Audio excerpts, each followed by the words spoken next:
we seem to have culled some people. Perhaps they're out celebrating the good news from this morning. So this is the first session from 9 to 11. We have 3 speakers and one speaker on Skype who will be presenting through Skype, I believe. So that's the sound you can hear. Just a few things before we start. You may be interested, Davide has just brought in copies of Nung magazine, which will be a 10-issue Southeast Asia dedicated magazine / book, 120 pages, published twice a year. The initial copy, the episode 0, is 5 ringgit, and you can talk to him, he's in the back here, about how to get the subsequent editions of that magazine. But you can buy the inaugural issue. It's very, very beautiful Swedish pulp has gone into its production, so also probably environmentally sound. So just check that out. Also, another one, I don't know if this has been mentioned, but Jonathan Driscoll in the back also has a call for papers for a conference later this year in Monash, Malaysia. Do check that out, that's available at the desk. And also there are other books, Gag's book, for example. Annika Furman's woman. Yes, code, I hope the code hasn't expired. It's a Duke University Press and I've just printed out some of the. Yeah, so do make sure you haven't seen it yet. The desk at the front has books and other things for sale, so do have a look at that. All right, so we have. Sorry, and I'll get to you in a second, Adam. All right, so we'll start with Katrina. She's on my left. She's currently doing a PhD at Queen Margaret University in Edinburgh. So take it away. We'll do the format as has been customary this week. Presentation Q&A. I'll take my time cues from Share and Hello.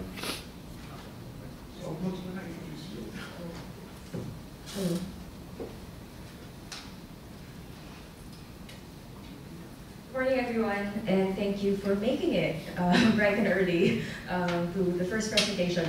I'm afraid that my presentation is going to be like a little bit conceptual for 9 a.m. in the morning, but hopefully, like it's not too much for everyone in the room. So I'm basically just going to introduce to you the sort of the methodological framework that I'm developing for my dissertation. I'm just going to focus on the concept of the chronotope as I go along, but I'm going to give like an overview as well of my dissertation. So, right, close to 1 billion people now inhabit the slums of the developing world, an alarming figure that has no doubt incited global concern over what has been referred to as the urbanization of poverty. Sorry, I just need to set my timer. Right, so the urbanization of poverty. This phenomenon of slumification has compelled scholars from across disciplines to examine the complexities of urban formation in the third world, the so-called third world, with the rise of slums indicating a crucial shift in the development of the modern city. Of equal significance is the urbanization of poverty's visual turn, as the slums and its inhabitants have become objects of interest for photography and cinema, images that serve to complement and render visible the urbanization of poverty in the third world. Included in the global imaginary of urban poverty are the sprawling slums of the Philippine city, the capital of Manila, bursting with an estimated 4 million slum dwellers, a figure that amounts to roughly 37% of the total urban population of 12 to 15 million. Sometimes it's 12, like sometimes it's 12, sometimes it's 15, depending on like the surge of people during the weekdays. As one of the megacities of the world replete with slum settlements, it comes as no surprise that slum spaces figure prominently in the history of Philippine cinematic imagery, whether it is used as primary setting or a crucial point of reference throughout film narratives. An interesting turn in the last decade is the resurgence of the independent digital wave in the Philippines, with the successful production of circulation of city-based, mostly set in Manila, films in international film festivals. The works that I approach as Philippine urban cinema are indie films that prominently feature or refer to the city slums as setting, with fictional narratives that center in the lives of the urban poor. Arguably at the forefront of the new independent wave in Philippine cinema is 2009 Cannes Best Director winner Brillante Mendoza, the first Filipino filmmaker who won for Kinatay, or Slaughtered, a film that tracks the brutal abduction and murder of a prostitute by a gang of dirty cops.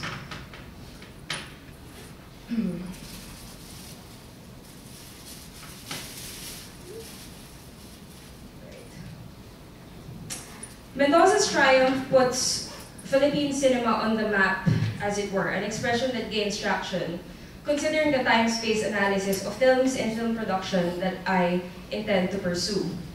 While film practitioners have generally been optimistic about the new wave of Philippine indie cinema, some scholars approach this recent development with a grain of salt. Joel David hesitates to call this period a golden age, not just yet, given that it's still in the process of becoming. Rolando Tolentino has called the recognized look of indie films as the new mainstream and challenges filmmakers to go beyond what by now are recognizable representations of poverty. Critics like Gary De Villiers have also written about what he calls the poverty of pornography, exhibited by films seemingly made for the voyeuristic consumption of an international audience, while Eddie Gibb has argued that many of these films fail to recognize and represent the political nature of Philippine poverty. In a valuable critical essay that informs my preliminary selection of Philippine urban cinema, Patrick Campos, who is not here yet, notes the thorny issue of pornography in new urban realist films in terms of how they have capitalized on regressive discourses about its own culture. So, the unfavorable commentary in Philippine urban cinema recalls the debate surrounding films like City of God, set in the slums of Rio, and Slumdog Millionaire, set in the slums of Mumbai. It is no accident, I would argue, that Philippine urban cinema's success in the international circuit coincides with the production of these other slum films, with Mendoza's Cannes victory for Kinate occurring in the same year as Danny Boyle's triumph for Slumdog Millionaire at the Oscars. Novelist Arundhati Roy's critique of the latter parallels the critique of Philippine urban cinema, when she said that politically the film decontextualizes poverty by making poverty an epic prop. Poverty pornography is a powerful critical reading and serves as a starting point of my own inquiry. I'm equally interested, however, in the possibility of developing new pathways of comprehending films like Kinatay and the potential of locating these films in other cinematic discourses. While I don't disagree with the existing critique, I also do not believe that the debate should be limited to questions relating to degrees of poverty representations. My assertion is that reading these films as poverty pornography, self-exoticism, or romanticism, by now, is a rather limiting way of apprehending them, especially given the continued production and circulation of these kinds of films despite and because of these representational readings. By this, I mean that it's becoming almost futile. This is like this is me. We can talk about it later. It's becoming almost futile to categorize one film as poverty porn and the other as not quite poverty porn, as though it's a matter of judging just how much poverty is too much poverty. So without denying these charges, I contend that Philippine urban cinema remains a productive subject of inquiry if you attempt to locate different and hopefully supplementary routes of reading. Thus, my project sets off rather like a detour, as it attempts to track alternative routes of reading Philippine urban cinema, if you like. I propose to do so by engaging head-on with an uncomfortable image of the slum space and exploring how the slum as theory can perhaps open up new means of understanding some aspects of urban culture and experience through film. So historically, my study can be located at the intersections of film studies and urban studies, at a area that takes into account existing forays into the cinematic city and radical or human geography. In film studies, the project might be considered a foray into the murky and still productive area of genre studies, since I am proposing a genre called Philippine urban cinema. And in the matter of human geography, this study attempts to contribute to the discourse of the right to the city. So this is like just the overview of like the entire project. In the simplest terms, my project explores how cinema can help us locate and comprehend issues surrounding the urban experience in the Philippine context. Three working concepts guide the framework of my attempt to locate new ways of approaching Philippine urban cinema. The urban imaginary, drawn from cultural theories that have bolstered the concept of the imaginary as a form and means of social practice. Henry Lefebvre's call for the right of the city that is often invoked by radical geographers in urban studies, and literary theorist Mikhail Bakhtin's dialogical concept of the chronotope. My assertion is that Philippine urban cinema reveals imaginaries of the right to the city if read through the lens of the chronotope. In this case, what I designate as the slum chronotope. I'm not gonna go through like my definitions, my initial definitions of the urban imaginary anymore. Just like I'm just gonna skip through what I want the method, the concept of the chronotope, as like a theoretical tool in understanding genre narrative. So a term Bakhtin borrowed from physics, and this is what I mean about how it's a little bit conceptual, but this also reveals my background as a literary major in my undergraduate years. A term Bakhtin borrowed from physics, the chronotope, literally meaning time-space, is a concept that refers to spatial temporal configurations through which narrative meanings are created and derived. So it says that time, as it were, thickens, takes on flesh, becomes artistically visible. Likewise, space becomes charged and responsive to the movements of time, plot, and history.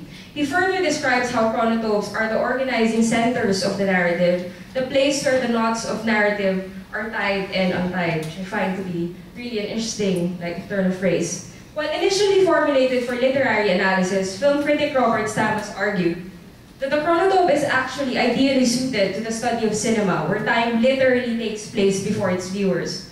And I think that the presentations that we've heard thus far somehow take this into account. The act of screening a film can be regarded as a literal encapsulation of the taking place of time. The screening itself an event through which spatial and temporal indicators are fused into one carefully thought out concrete whole. A more recent usage of the chronotope in the analysis of Hollywood narratives comes close to some of the ways I intend to use the theory, of course with important variations, and it's quite useful in clarifying how the chronotope can be used in film analysis. For Martin Flanagan, Bakhtin's definition of the chronotope mutates in three ways. First, the chronotope can refer to stable generic forms that can point to general methods of time-space representation. The second usage refers to localized renderings of time-space within the narrative. The third usage of the chronotope lies in its inherently dialogic nature, which Flanagan relates to the dialogic relationship between film chronotopes and the chronotopes inhabited by film spectators. The chronotope follows the same principle of Bakhtin's primary concept of dialogism, that recognizes that there is a constant interaction between meanings, all of which have the potential of conditioning others. Morrison and Emerson explains this further. It follows from the variety and multiplicity of chronotopes that they may change over time in response to current needs. They are, in fact, and in potential, historical. As senses of the world, they may implicitly dispute or agree with each other. That is, the relation of chronotopes to each other may be dialogic.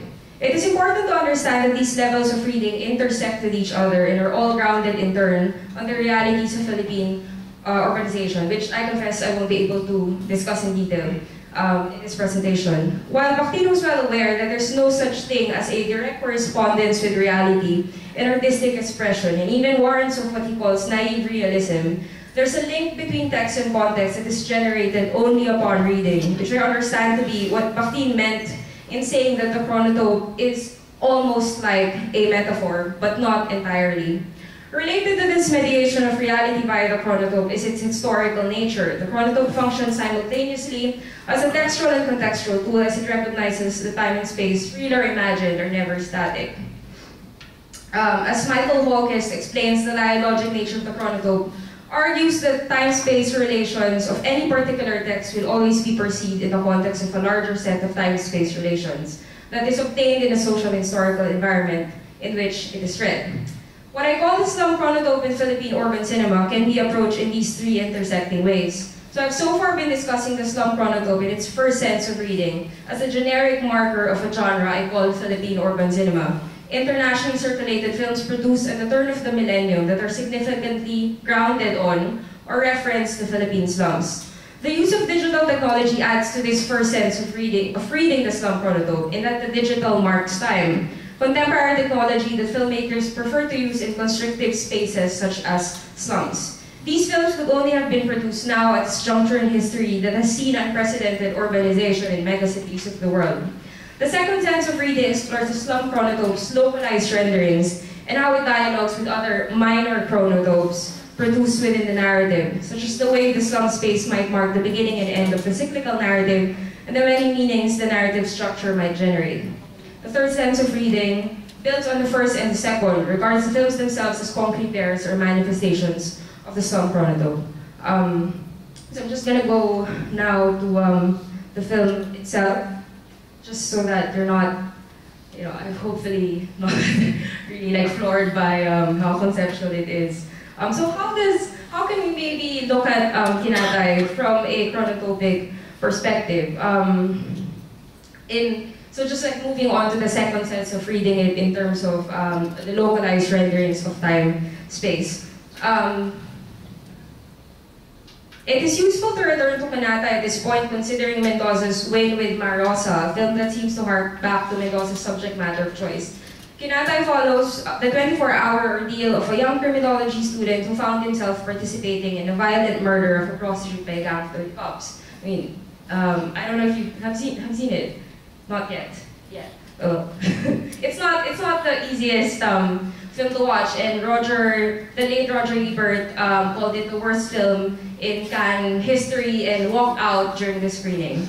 Just to tell you. But then Brillante Mendoza won Best Director, so it's very, very interesting. Because the film opens and ends with a departure and return to the slums. It is not difficult to see how the slum space, so these are just some of the opening scenes, serves to constitute the following subjects constitute and circumscribe the narrative. The slum chronotope configures Piping as belonging, the main character, as belonging to the class of slum inhabitants, first by showing him in the slum space, followed by the camera's tracking gaze as he descends to join the throng of urban inhabitants who comprise the megacity.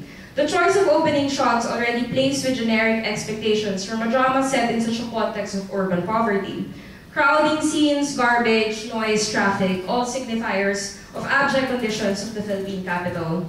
Although the film's spirit is not actually specified, there are certain signs that signal the contemporary period. Billboards, buildings, and of course the very look of the slum space itself. One US-based review expressed generic expectations from a Mendoza film upon its opening. The first 15 minutes or so showcase what Mendoza does best, capturing the chaos of life in the teeming slums and streets of Manila. Within the literal time frame of the film that runs 105 minutes, we can identify chronotopes in terms of their significance to the unfolding of the film's narrative. These are the spaces that are filled with time, the turning points that propel the narrative. These smaller chronotopes have a dialogic relationship with the slum chronotope, as they constitute and circumscribe the narrative in the same way that the slum chronotope enables the production of these spaces within the world of the film. These chronotopes, moreover, serve to further configure the film's characters. We gradually witness the transformation of Piping's character as he moves through these chronotopes. The film excruciatingly lingers in what I call chronotopes of mobility. And for those who've seen the film, you will remember that a huge chunk of it is the highway scene. Really just the characters taking, you know, the prostitute from the city center to the fringes of the city.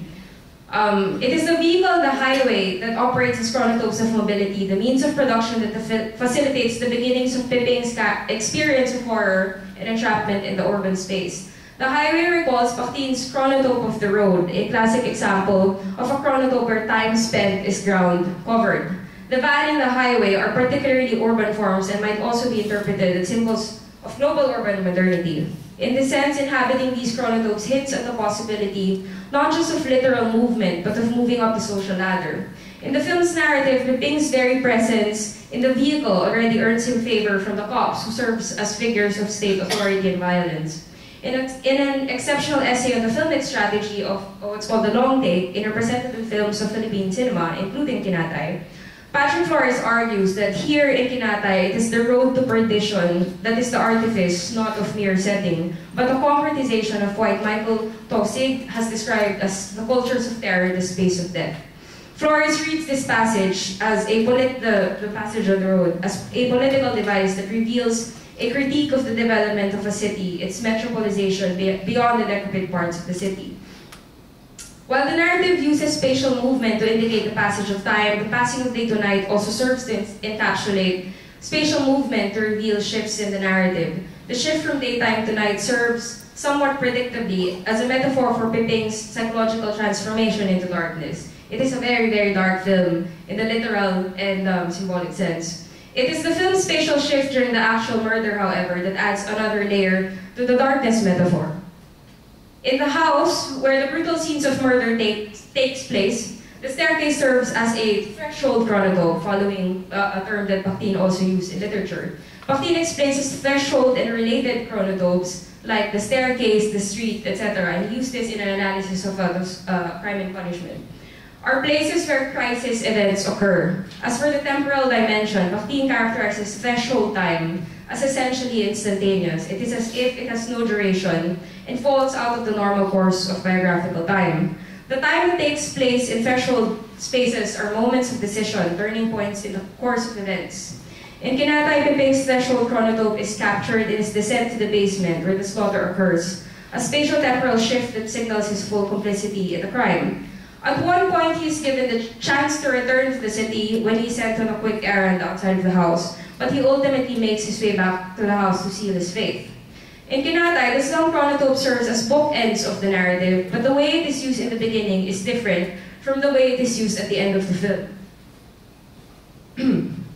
In the opening sequence, Pepeng is trapped along during the day. He's shown to be moving away from the slums on a hopeful note. In the final sequence, Pepeng is returning home to the slums, bearing with him the knowledge of the violence required for one to survive in the urban space. There's an interesting break, a momentary hesitation in a taxi that breaks down on the journey back to the slums. But ultimately, Pepeng returns to his home a changed man. The narrative ends full circle with his wife holding their child while a new dark day breaks. And I think the story of Kinatay somehow takes resurgence now that we have like a new president who has emboldened extrajudicial killings. So that's what we're seeing on the news at the moment. So from these localized renderings of the slum chronodope and its dialogue with other chronodopes within the narrative, I turn to provisional thoughts relating to the third sense of reading the slum chronodope in Kinatay.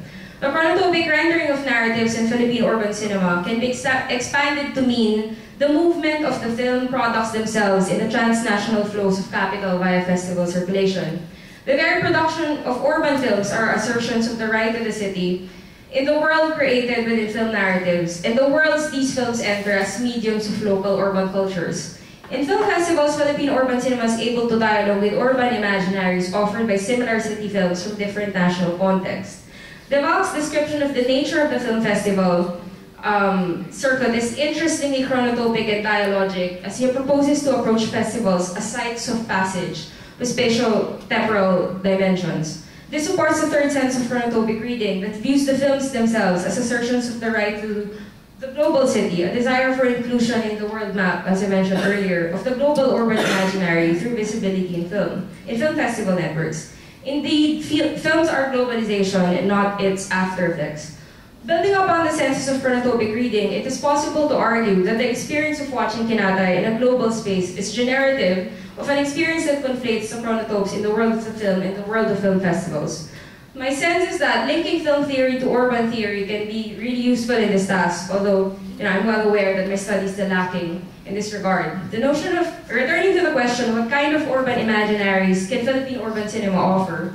The notion of the right to the city, in this regard, can potentially be linked to the desire to enter the dialogue in the global urban imaginary of the festival network. This is just one of the ways I might attempt to expand the potentials of the chronotope, although to borrow Bakhtin's words, this method still needs to be fleshed out. Thank you.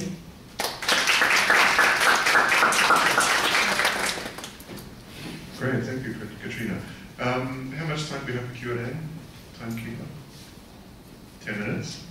All right, if there are questions, then please raise your hand, and I guess I will give you the microphone. Thank you for your talk. I know it's outside the scope of your dissertation, based on what you were saying, but I'm just wondering if you have seen any evolution in portrayal of poverty porn from the days of Inchiang, Lino Broca to the present. That's actually going to be still part of my dissertation, as I am going to try to trace the difference in Lino Broca films and Ishmael Bernal films, Manila in the Close of Night and Manila by Night. I'm going to try to trace the differences in aesthetics and circulation of those films from the Brillante Mendoza-ish kind of films. I do think that there has been some development in recent years, but it's a very young genre. So from Lino Brocka style is really overtly political and uses social realist, even socialist realist aesthetics. Right, and melodrama for sure. And I think that a lot of Brillante Mendoza films try to mine the melodrama aspect of it, especially with films like his earlier films like Foster Child, for example, is a very good example. So I think what differentiates the look from Brocka to Mendoza is the digital documentary impulse, for one. But the subject matter is the same. And a lot of independent filmmakers somehow are, caught in the shadow of Brocka, which is both a good thing and a bad thing, I suppose. Like, because they're always compared, or we're always searching for the next Lino Brocka in Philippine cinema, which I think is quite unfair as well. Within the current scope, I'm looking at the development from 2005 with the release of The Blossoming of Maximo Oliveros, if you've seen that. So it's about it's like a coming of age narrative of a gay kid in the slums, right? So tracing the development of these films from Maximo to Mendoza to films like Tribu by Jim Libiran. And then the most recent ones, I would argue, is a film called On the Job by Eric Mati and a Filipino-British film called literally called Metro Manila by British filmmaker Sean Ellis. And I think that On the Job and Metro Manila are the recent, much more stylized films that are offered by Filipino urban cinema. So I do think that because it's still on the process of becoming, I suppose it's quite hard to pinpoint. But if it's just between Brocka and Mendoza, it's kind of, I think the main difference is like the shift from melodrama, social realist aesthetics to this documentary cinema verite style. Yeah. Hi. Hi. I actually have a lot of questions, but I'm going to ask just one. How do you consider in your broader study perhaps the so-called, I don't know, this is what Nicanor Chongson says about this, is that it's a paradigmatic screenwriting shift to the found narrative paradigm by Armando Lau, because I know that Brillante Mendoza and Lau are close collaborators. Yeah. Sorry. So how do you consider this sort of paradigm shift in screenwriting, and how does this impact, I don't know, the development of this slum urban cinema genre? So I think sometimes the issue is that when I do know that they're like a team, right? In the same way that someone like Michiko Yamamoto, who wrote the script for Maximo Oliveros, also co-wrote the script for On the Job. So I think that our filmmakers and writers are becoming more conscious that they are being accused of poverty pornography. That's why they themselves are trying to look for new ways to discover narratives and new ways to offer narratives. I think that's, if you ask me how I consider that, then I think it's a good thing that they are educating themselves and they are very conscious that they are being accused of poverty pornography, and they themselves need to break new ground. So I think that's good. That I think even a lot of young filmmakers are very conscious of that. Even Brillante Mendoza featured something like that in a scene from Lola, for example. It's very self-aware and featured a scene where one of the characters was next to a couple of young filmmakers who are shooting the slums. So I think it's very meta. So they are aware that they are self-exoticizing. So, but at the same time, I don't want to say that this is what they should do. I don't think that's the role of the critic anyway. Yes. Just a really quick question. Are these films funded by festivals? Yeah. Yeah. And Yeah. the criteria would be, there are works on Latin American cinema Yeah. that talks about this kind of neo-Orientalism representation, Mm-hmm. and I think it kind of fits in a way. They're really conscious, but in a way they have to comply to the festival funding criteria to get that film funded first. Yeah. Kind of shooting in a film location, and even though it's not required to represent themselves in any way, it's quite open. But or in the case of Latin American cinema, academics would say that in a way you have to cater to this festival audience. Yeah, totally. Directly. Yeah. Yeah. You just have 2 minutes. This, I think, kind of picks up on the question of the poverty point. One of the things is how, in your research, how often do you come across a diversity of images and the diversity of the ways in which the slum or the urban Manila in particular is captured? I'm thinking particularly of films that have become increasingly meta, like The Woman in the Septic Tank. Yeah. So that one is a parody, and that one's a great one. So they're very aware of the way it's shot, but it's also shot in a way that I think is not neo-Orientalist, like Tan mentioned. So what's the diversity of images that you've seen? Thanks. Yeah. Oh, I have 1 minute to answer that. There's not a lot yet, to be honest. There's not a lot, but as I said, some efforts are being made. But if you look through like the catalog of the recent festivals, you're still gonna get poverty pornish films. That's why I think it's becoming a trap to say that's poverty porn or that's not poverty porn. I think that's just enough poverty, you know. So I think as long as there, I think it was Lawrence yesterday, like, as long as there's still slums in the Philippines, they will still be featured in films. So I think, you know, like it falls on the directors and writers to try to imagine new ways of representing that so that, you know, some inhabitants are depicted to be more empowered and have like a sense of agency in the films. In Canada, there's a little bit of that, but, you know, it ends up like really in this trap of like city darkness. And as what you mentioned about funding, of course, is important because these are independent films and they do need funding. A lot of them now are, of course, you know this as well, are linking up with bigger studios because the bigger studios are seeing that, you know, there is an audience for this, and Cinemalaya has more and more people, you know, coming to watch. So that's part of the thorny issue as well, you know, funding. Thanks. All right, great. No time for that question, sorry. Thank you, Katrina. You can always speak to her afterwards in the break. So Adam Nee is up next. He's the head of the communication school in University of Nottingham, China. Also, as a plug, he is also co-editor of a Palgrave Macmillan series on Asia Pacific. So if you do have a manuscript that you're looking for a publisher that covers the Asia Pacific, you can talk to Adam and see if he's interested.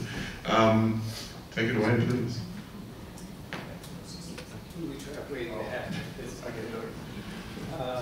And this actually has some handouts. Those of you who don't have those, could you pass back?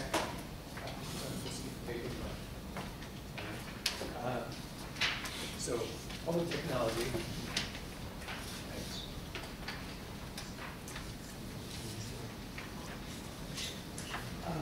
So if you take a look down that list, I'm trying to get a comprehensive list of Hong Kong, and also, by the way, Chinese, that's another project, mainland Chinese films that aren't necessarily shot in Thailand. Many films are shot in Thailand. They have a big industry of that.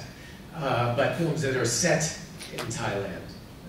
And this is part of a larger project. There will be slides,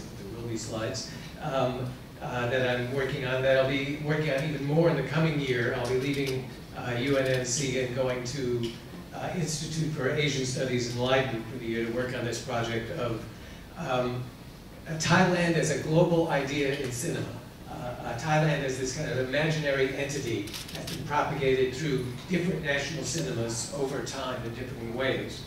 And there are actually, I found already, very distinctive differences among some national cinemas and at different time periods, but also significant continuities. So this is an exploration of that. But where this got started was about a dozen years ago with a project specifically on Thai representations in Hong Kong cinema. So what this presentation today is a very loose look at what's happened since I initially and explored this in 2004. So if the first presentation was highly conceptual for 9 a.m., this one is not conceptual at all.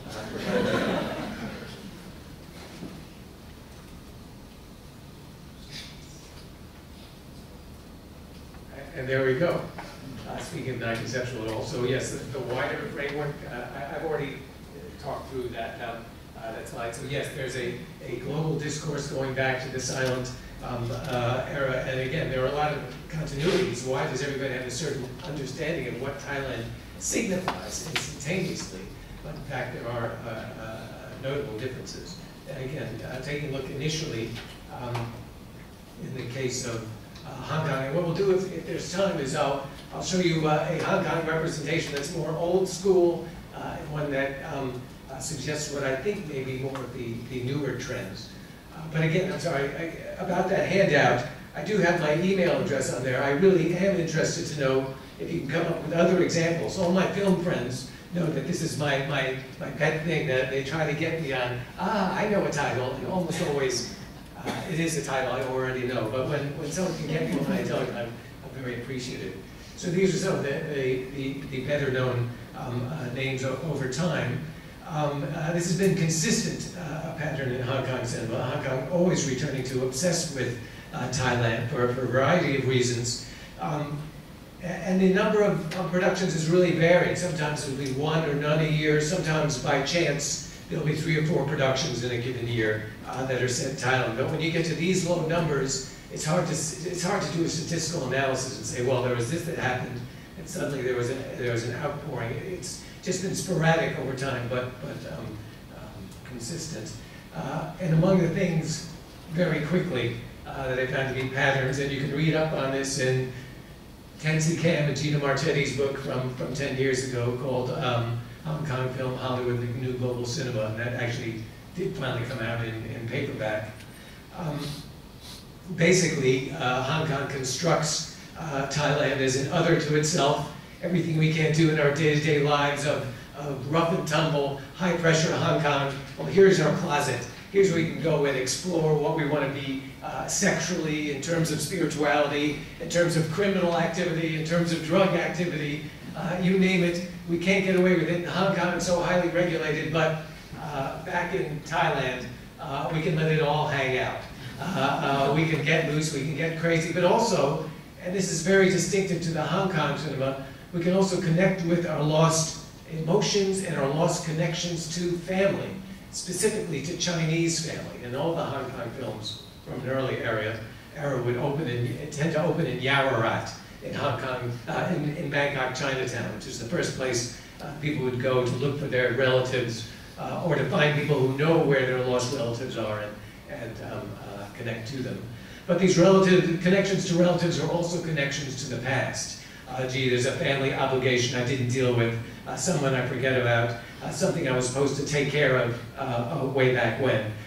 So moving to Thailand was also a move back not only to family and emotion, but a move back in time in a lot of these films. And they would tend to stereotypically show Thailand, in fact, as being very undeveloped. Even Bangkok, you'd rarely see a skyscraper in one of these films because it's seen as, well, in comparison to modern Hong Kong, we have to understand it as something that's connected up to the past in terms of urban development, but also in terms of one's personal development.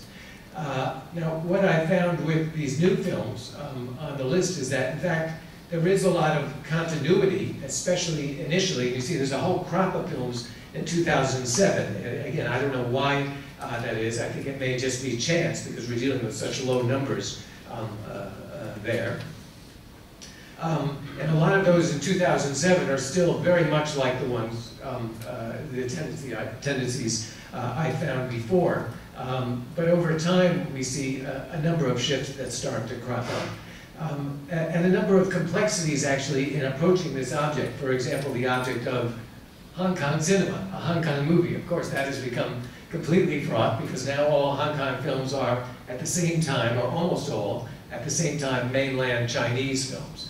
That is, even if you're willing to accept that, well, gee, yes, Hong Kong is now part of China, but Hong Kong still had its own industry. Well, it had its own industry, but now those industries have become so intertwined that, for example, most of the films mentioned today also have a Chinese producer. So where do I draw the line?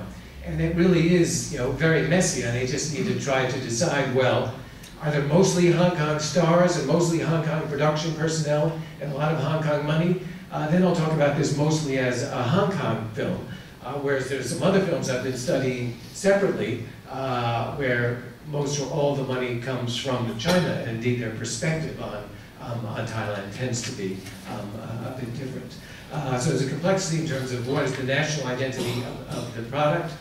The presence now of mainland Chinese films that are also set in China, in Thailand, and I'll mention those at the end, time allowing. And also another complexity, if you look down the list, in that things are a little bit warped in terms of perspective because there's a number of filmmakers who dominate in that list. Well, there's two by Herman Yao, who's a famous schlock filmmaker, the auteur of such great films as The Untold Story, Human Meat Roast Pork Buns, and he shows the entire making of those human meat roast pork buns. Ebola Syndrome, Anthony Wong's Finest Hour, where we also have human meat roast pork buns. So this is his tradition. So he directed Gong Tao and Sarah, both. But also the Pang brothers, or various members of the Pang family, are throughout this whole list. Forest of Death, The Detective, and several more detective films, The Detective 2, Conspirators, The Eye 2, 3, 4, 5, The Child's Eye. All these are Pang Brothers films, and they have their own distinctive take on Bangkok and Thailand, so that I think does warp the picture a little as well. But we'll start with, well, let me give you a trigger warning. We'll start with a film that's a throwback. I'll briefly discuss Gong Tao, which is a Herman Yao schlocky horror film in the old school of, there are a lot of these films in the 90s and 2000s where the happy Hong Kong tourists go to Thailand for a little while, usually the family behind to look after the kids, and happen to get caught up in an illicit romance. But usually ends up being, I'm not going to show a clip, not yet, no. 10 minutes left, I can hardly show a clip. Love them, leave them, and come back to, we can turn the lights, really. I know, it's spooky, so we should have the lights out. Love them, leave them, but suddenly they're eating dinner at a nice Hong Kong restaurant, and they get very hungry and start eating their whole hand in the middle of the meal, or their relatives start vomiting worms, what have you. So the past catches up with them. They shouldn't have done that. They should have stuck with their responsibilities. They shouldn't have gotten too involved with Thailand, not only because it's giving up your Hong Kong morality, but also because this is the weird supernatural world. You got to keep that out of our modern Hong Kong existence. We can't really acknowledge this. We're a developed country, but it comes back and gets you in all these films. And Gong Tao, it's the same story. It's a police thriller, and we're wondering why a certain cop's baby, his eyes explode, and suddenly find needles have punctured it. Must be voodoo, which it is. Although that's actually caused by someone from Malaysia, another one of these primitive countries. But there's additional, that's the needle Gong Tao, but it turns out there's also floating head Gong Tao, and the guy has to deal with both of those.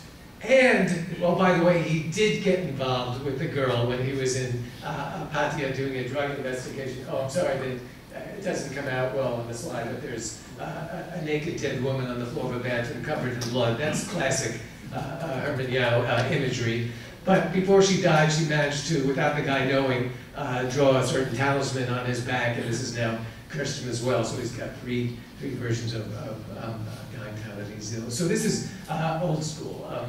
Thailand has that a scary primitive place, and you need to watch out if you go there and misbehave yourself. Likewise, again, all these from 2007. the gangster genre, and typically in the gangster genre, there's some obligation, there's some relative, there's some criminal associate in Thailand that you, well, first of all, you're working with them there because it's an easy place to deal with poppy cultivation and the drug trade, the Golden Triangle. But also there are, you know, your professional obligations to deal with. And in both of these films, we have an older gangster who's trying to develop a younger gangster, a protege, to take over. But the key emotional moments between them, the key twists in the action occur when they go back to Thailand, where the real action takes place, because everything is too controlled in Hong Kong, in both of these narratives. And he even say that he says to his mother, "Oh, why are we doing this here in Thailand? Everything's easier in Thailand," including the chase sequence, which I was going to show you, but we don't have time because we're running short already. So Brothers is very old school in terms of those ideas as a gangster film, where we have the two sides, the modern side in Hong Kong, the old side in Thailand. Protege begins to shift a little bit in that it has this lengthy excursus, in fact, on the mechanics of the drug trade, how poppies are cultivated, and what the neoliberal, modern global nature of this economy is. Which are the regions that are producing drugs, who's buying the drugs, what are the repercussions of it. So it starts to get serious on us in a way that the older films weren't, that it seems to realize, oh, well, gee, actually we're dealing with these issues that are genuine, serious real-world issues, and we can't be as un-PC as we were in the past. And this starts to happen in a lot of the Hong Kong films dealing with issues of prostitution or drug trade, that they start to take them, or attempt to take these issues more seriously. So Protege was noted for that it wasn't simply there as a bang-up action flick, but one that really questioned the morality of what everyone was doing on both sides, both going after the drug trade as police. This was actually an undercover cop, or being involved in the drug trade. So that was definitely a measure of shift there. And then likewise from 2007, I'll just briefly mention the Pang brothers. And they have these series of films called The Detective. I'm not a fan of their filmmaking, but what they do have to spare in many of their films, The Eye most famously, is a great sense of visual style and mood. And they seem to have this completely other visual conceptualization of Thailand that's very well played out in these, in the first two that are set in Thailand. The third might have a moment in Thailand. It references Thailand, but they end up in Malaysia. This is the latest one. You can get the DVD shops now. But they create this weird kind of nightmarish, sepia-toned world that's completely different than other images. It's kind of an aestheticized version of Thailand.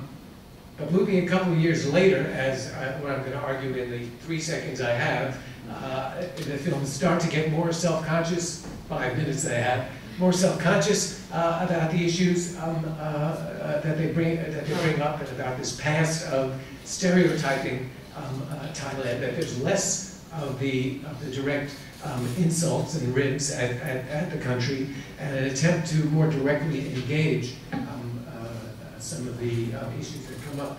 So again, sorry for the lighting on slides. This is a film called 2011 called Hong Kong Ghost Stories. The title itself suggests already the self-consciousness. Here's a horror movie. Here's a Hong Kong horror movie, and the slogan, which I can't read, says, "Oh yeah, the return of Hong Kong horror." And the trailers as well said something to the effect of, you know, here's one of these old-fashioned horror movies again. So we're going to have the typical subgenres of Hong Kong horror. Number one was the haunted old school building, where you have the ghost schoolgirls walking around. That's typical. The old office building or public building in Hong Kong was a typical topic of old Hong Kong horror. But the other one was the haunted vacation, classroom vacation. Haunted vacation, of course, takes place in Thailand, except, again, the shift here, it isn't the case where they go to Thailand and deal with drugs or deal with prostitution, get caught up in that and get into trouble.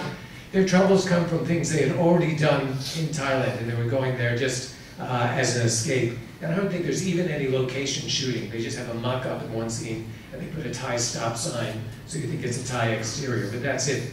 for Thailand exterior. So it does not have the kind of Herman Yao imagery of you got involved with the wrong girl and now you're going to start plummeting worms.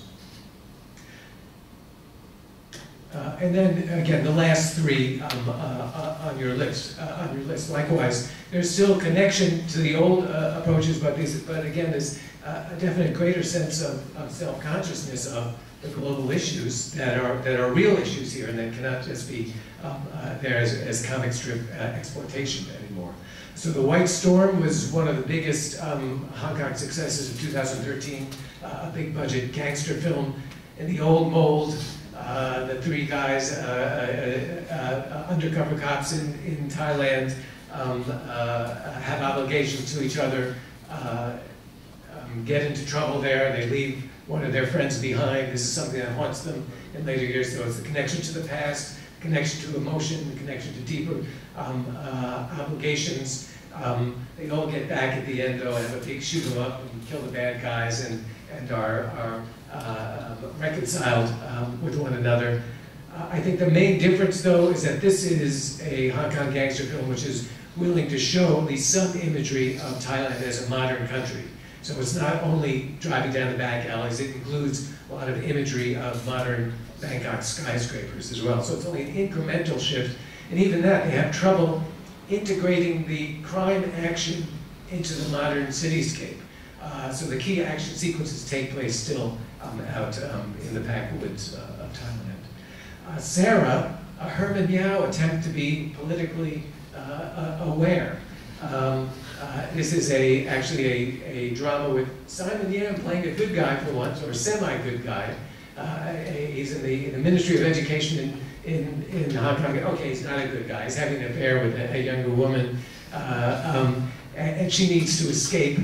She calls up the travel agent, the first place that's available, please, and that happens to be Thailand by chance. But while she's there, she decides, well, I'm a journalist. I'm going to look into, I'm not going to get involved in going to these clubs for fun. I'm going to look into the problems of sexual exploitation in Thailand. So there is this sub-theme that it attempts to take seriously. Unfortunately, the direction is horrible. They have these horrible foreign actors who you don't know where they got people who speak English like this, even though they're Westerners. So it's completely unbelievable attempt, but it is an attempt. It doesn't try to make itself an exploitation film about sex in Thailand as Gong Tao was, but something that at least registers this as a problematic and global issue. And then lastly, SPL2 has no relation, time's up, to SPL1, but again, it's interested in the current, the new current financial situation of exploitation, in this case, about trade in body parts. And I can't begin to unspool the complicated and completely unbelievable and difficult to follow plot about people who by chance have each other's marrow type in different countries, and by chance they happen to also be the people who are hunting down the drug trade that these same people are involved with. Stars Tony Jaa, so you've got to have an illogical plot. But what I'd like to show, I could use a minute or two of my conversation now, there's just a quick clip from, this would be the Blu-ray. If we can manage the technology, a completely different image of Thailand and of Bangkok specifically.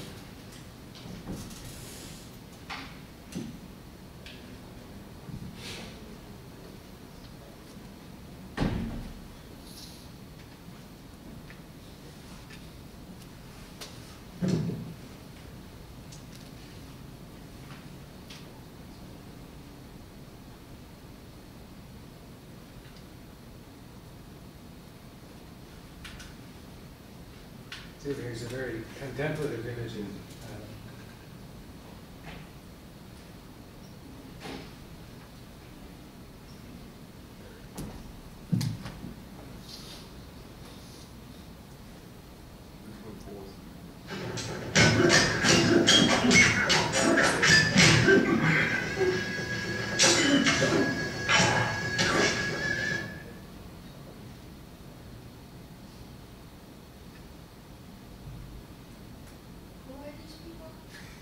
Okay, there is an organ trade, so we're not told, everything jumps very quickly. In fact, that's another, it's realistic. I think Hong Kong to Bangkok is no longer a big jump in time or space. You're just there.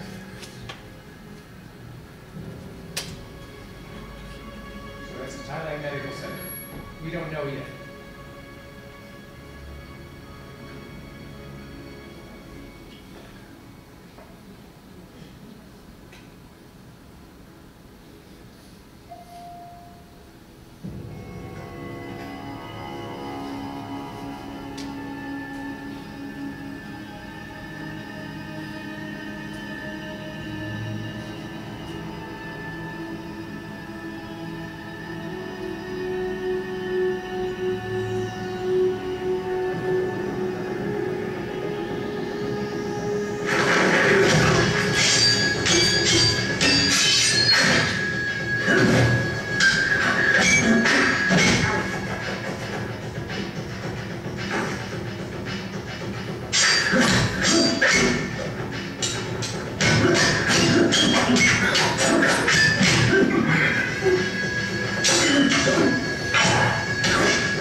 But who those people are doesn't matter for what I'm trying to show here, which is this is a completely different image of Thailand for a crime film. What I liked was not what was inside, but you can see the skyline in almost every single shot. This is constantly reflected as they're constantly reminding you, here's modern, technologized, glassed-in Bangkok, which is set up not only for modern commerce, but for modern global medical tourism, but also in terms of, yes, medical tourism with the dark side. He's trying to stop an evil heart operation, and he himself has this bone marrow that he's going to donate. But you know, these women who are there were not typical nurses, but they're clearly touristic attendants in traditional Thai costume who were there to help the rich international clients. So sorry to go over, but thanks. All right. And thank you, Adam. So we have 5 minutes for questions. If there are any questions for Adam. Brian.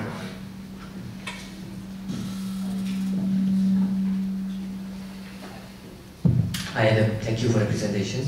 Do you think this trend that you capture is actually just coincidence with the globalized imaginary of Thailand? Coincidence with the globalized imaginary of Thailand, or instead of just what happened to the Hong Kong imagery of Thailand? I'll take all the questions and then we'll answer them. Misha, I think, and Brian. I was just curious, you know, and you focused a lot about the space in Thailand. What about, can you say a few words about the portrayals and caricatures of the Thai characters as, you know, reflected in the Hong Kong films, as far as, you know, character tropes and the types of, you know, who's a tougher gangster, the Hong Kong gangster or the Thai gangster? All right, thank you so much. I'm really fascinated by this project and I really look forward to reading more of your work on it. The question I have is that there's a lot of Sino-Thai connections to Hong Kong, Peng brothers for one, but also I think of like Peter Ho-Sun Chen, who, you know, Applause Pictures is involved in producing a lot of these films, some of the omnibus films like Three Extremes, whatever it was called, that actually include Thai films as well as Hong Kong films alongside each other. And so I was wondering if you could say anything about the, you know, because there seems to be a discrepancy in actual personal experience of Thailand and Thai culture among some of the personnel involved in these pictures. And maybe if the question I have is, does the kind of movement, some of the more nuanced visions of Thailand that as the representation evolves, have to do with a kind of more kind of co-production style between Hong Kong and the Thai cinema industry, or is it, you know, is it something else? Is it you know, kind of another kind of process of economic development in Thailand? I'm just wondering to what degree we can parse out some of these representations based on the actual intimacy between the two places.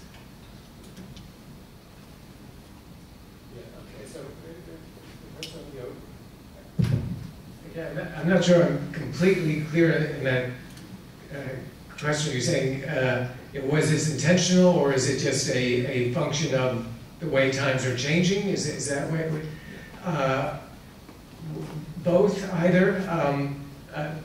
Part of my interest is that indeed these films do register national differences and temporal differences. So some of that may be coincident, some of that may be self-conscious, but it still works. The kind of argument I'm trying to make, that Hong Kong and Thailand have this kind of relationship, Thailand and the world have this kind of relationship in film registers. So, you know, I don't want to have a simply reflectionist perspective. That is, yes, we do want to look at the ethnography of that production, and yes, there are distinctivenesses among the experiences of the different people who make these films, and this is going to inform, to the extent that you can find out through background exploration of what's going on in certain people's perspectives. But in terms of the larger picture, you can see again these shifts because of, yes, the different realities. So, you know, the Chinese example that I didn't have time to discuss, just saying that the Hong Kong films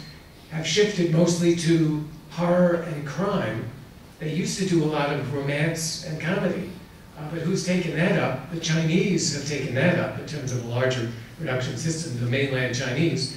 And they have their own reasons for wanting to do that. I've argued elsewhere that is, Thailand is of great strategic importance for China in this period. Obviously, they don't want to go out offending Thailand or showing very negative and dark images of their partner. So you've got films like Lost in Thailand that are about silly Chinese who go there and get caught up in their own issues, but they never run into problems with Thailand itself. And even Detective Chinatown, which is a much darker film and actually seems influenced to me by the detective, in fact. But it still is, gee, why are we here? You never would leave China unless you have some problem back in China. Good Chinese are staying in China is the theme. And gee, we're poor people with troubles, but it's not coming out of China. So it comes out of the context whether they're completely self-conscious or not. Sorry.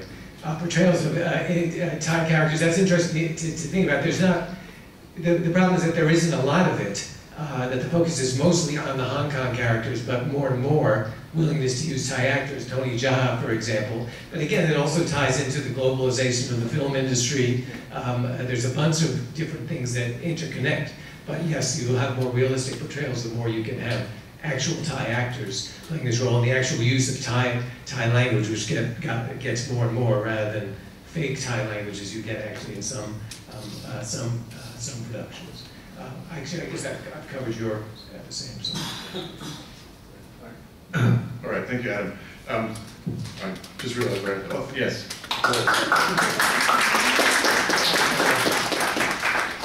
All right, so we're running about 20 minutes late, I guess, at the moment, so we must push on. So we've lost Lawrence on Skype, but he will be the fourth speaker. So Chua is from University Tunku Abdul Rahman here in KL, talking about the rural as a space of identity.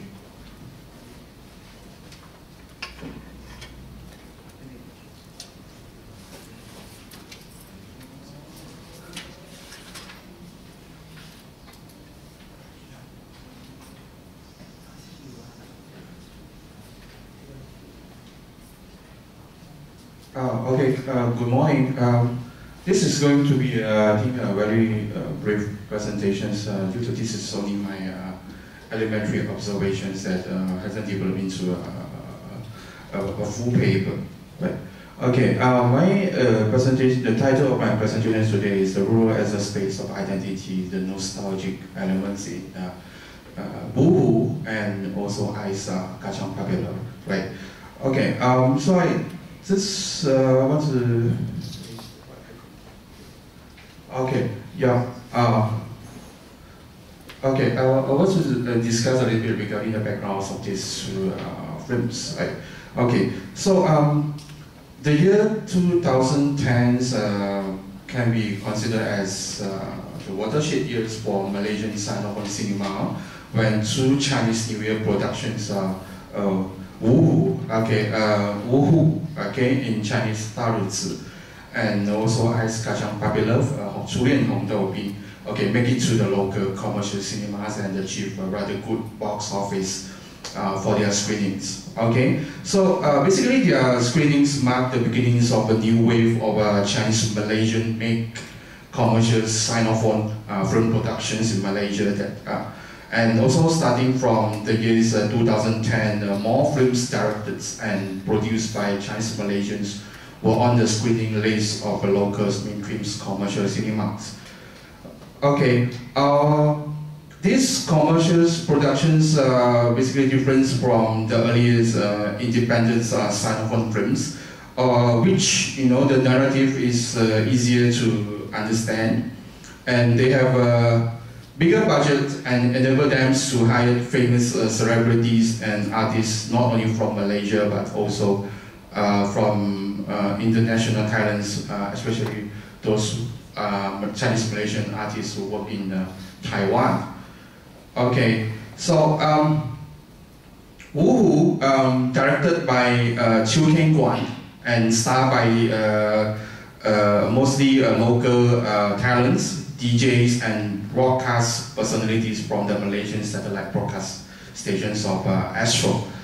While Ice Kacang Papilov, directed by artists and a singer and artist Tan Keng Siong, also known as Anu or Aku, okay, in Hokkien, that incorporated Malaysian artists that work in Taiwan and Hong Kong, like Angelica Lee, Xin Jie, okay, Gary Chow, Victor Wong, Fish Leong, and so on. Okay, so this is just a brief narrative synopsis of Wuhu. You know, is regarding three youngsters from KL. Okay, Abeng, okay, Ray, and also Ahwat, right? There has been looked by a lucrative paid state in an advertisement that, you know, say that they have a very good paid job in east coast of Malaysia. Okay, so when they arrive in the place where they found out that it's actually a job that, you know, ask them to learn how to practice the tiger dance, right? Okay, and then eventually they also found out that, right, the families, they don't have the money to pay them, and then but after that they eventually moved by the sincerities of the families and decided to stay and practice the tiger dance. Okay. This another film's Ice Kacang Papilov is regarding, of course, the Papilov story. Okay. Of protagonist the Botak, okay, named Botak, acted by Anu himself. Okay, grew up in a small town in Perak, and then he fell in love with a girl from Penang, Da Jia Yu, okay, fighting fish, okay, and then but after that, of course, this is an unfulfilled puppy love, and then Da Jia Yu moved to Singapore after that. Okay. Okay, so the good box office of these two films trigger a kind of celebration from the Chinese Malaysian communities and especially the Chinese, the Malaysian Chinese language media. And these two directors, Anu and also Kuan, has been considered as the new generations of Chinese Malaysian commercial film directors. Okay. The Chinese language media even named them as the pioneer. In Chinese, they call it like Kai Huang Niu, the cow who helped to develop land, of Malaysians commercial Chinese New Year films and also Malaysians commercial productions, Sinophone productions. Okay, and both of them also expressed that they want to take the responsibility to build and portray the local identity in the Malaysian Sinophone cinema. Okay. So according to Anu, right, Ais Kacang Popular was his effort to contribute to the cultural heritage of Malaysia, right?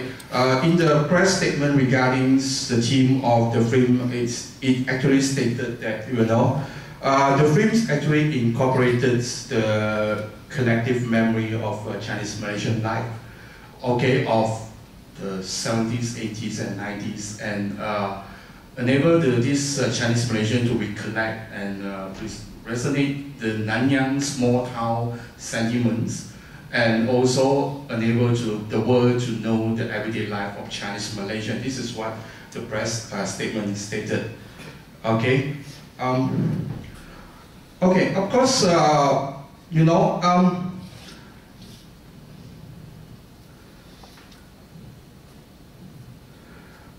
okay. However, okay, the important question is what are the collective memories or maybe everyday life or even say the local identity of a Chinese Malaysian that these two directors try to present in their first films. Okay, so obviously both films convey strong nostalgic sentiments, and this nostalgic sentiments is demonstrated in the selections of location, right? For Ais Kacang Popular, okay, the film was shot primarily in a small town of Perak called Trono, okay, that resembled the town in Butterworth, Penang, where Anu grew up, and he's still very, this is the childhood, resemble the childhood memories of the directors, okay? And he decided Trono as the locations due to the town still contain many authentic looking buildings that has not washed away by the wave of modernization. This is according to directors. Okay, so this kind of selections of locations also demonstrated in Wuhu. Okay, so although the first 25 minutes of the films will focus on the life of the three main characters in KL, the rest of the film is mainly filmed in a small fishing town named Becerra, okay, in the east coast of Peninsular Malaysia, the Pahang state. Okay, for the directors, Kuan, the small town like Becerra resembles the sentiments of local identity of its own and also for the Malaysians. So according to him, I also like to locate my own local sentiments, and people from my generations all grew up in small town. And this is normal when I choose, I would choose the living background that I'm familiar with when I'm starting making films. Okay, so of course, I want to show you the trailer of this Ais Kacang Popular.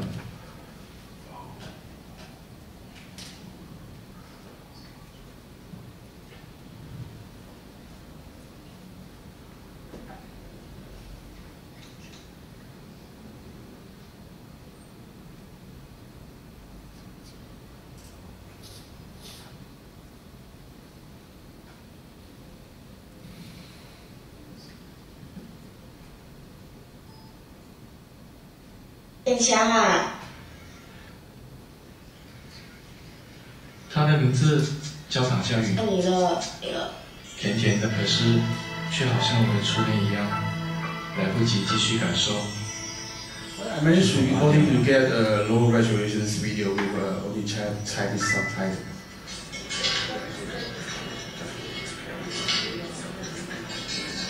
这条街上全部人都叫我。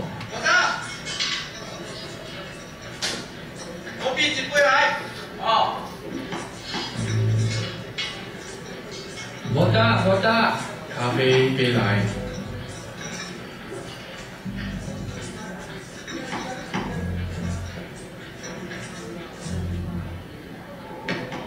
我是卖咖啡的儿子。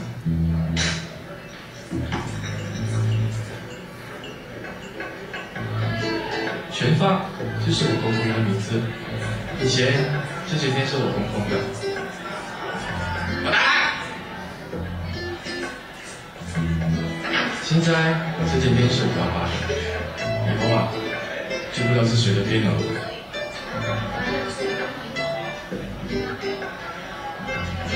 喂，今日好似咁樣錄喎。係啊，我哋嗰邊請到明星仔㗎嘛。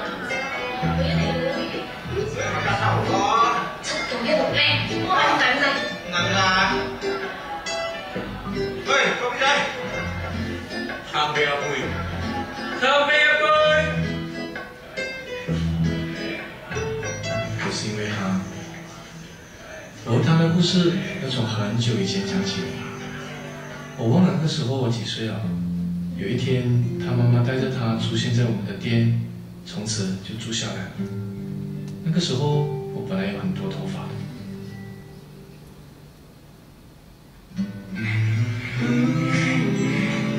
哭！你还要哭啊？再不剃光头啊，你头上的丝袜也要跟你一样。我大。笑！你还笑？都是你来迷他的。我等下就抓你来剃光头。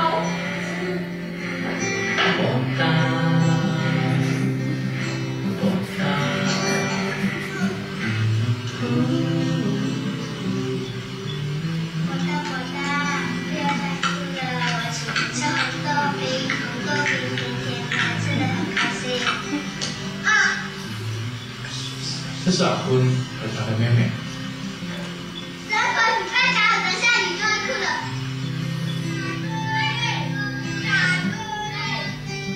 走在后面那个肥肥的，就是我的妹妹。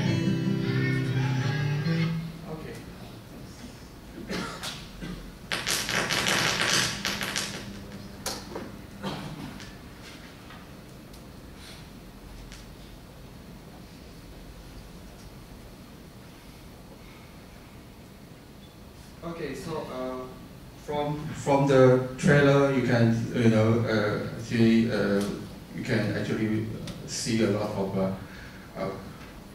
what you call local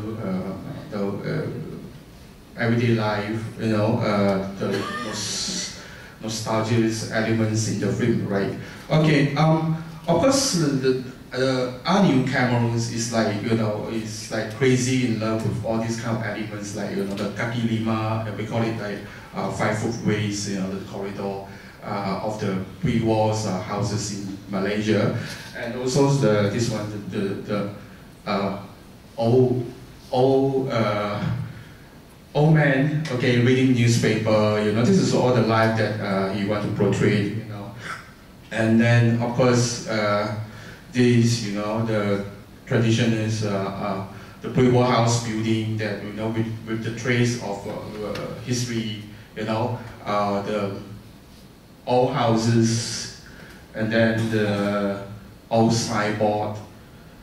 Of course, the old traditional coffees of Malaysians, okay, kopi o, champagne, okay, and then the way how they drink this. Coffee, and then they will pour the drinks, the hot drinks into the plate in order to make, to make the drinks, to reduce the heat of the drinks and so on. Okay, and the Indian barber shop, and then the ice kacang. Okay, so this is all the elements of this film. Okay, so in one scene, the directors also take us to the Jew Jetty in Penang, which this Klang Jetty is basically resemble the early settlements of Chinese Malaysians in Malaya. Okay, so of course, really quick. Okay, this is also happens in Wuhu. Okay, where the first scene that they arrive in the East Coast is this cliche image of coconut trees that try to portray the essence of tropicals or the Nanyang accents, right? This is quite a cliche image. Okay, and also the pre-war houses, the old houses, okay?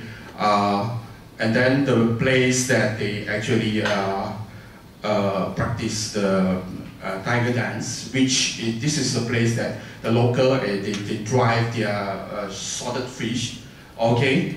And then this is also another location, okay? And the factories, the salted fish factory, okay? And then the beach area of this town, okay? Of course, cannot, the local coffee appear again, okay? And then the locals coffee shop, and then the locals, the mama store, okay? The Indian mama store of the local Indian mama store. Right, and then also the Tianho temples where they performs the tiger dance. Right, I want to give some, of course, concluding remarks, brief concluding remarks for my presentations today. Okay, so of course, in a nutshell, as the young Malaysians that identify Malaysia as their homeland, Chinese Malaysian directors like Anu and Kuan desperately need to locate the local identity for their films. Okay, and this urgent need to locate the local identity urge them to find the exotic or maybe the spectacle elements that obviously different from other countries. And this made them resorted to those not urbanized or far away from a cosmopolitan city and less modernized and heritage-looking places like Toronto and Becerra, okay, and together with the everyday life of these places as the elements that brought to the essence of local identities of their films, okay,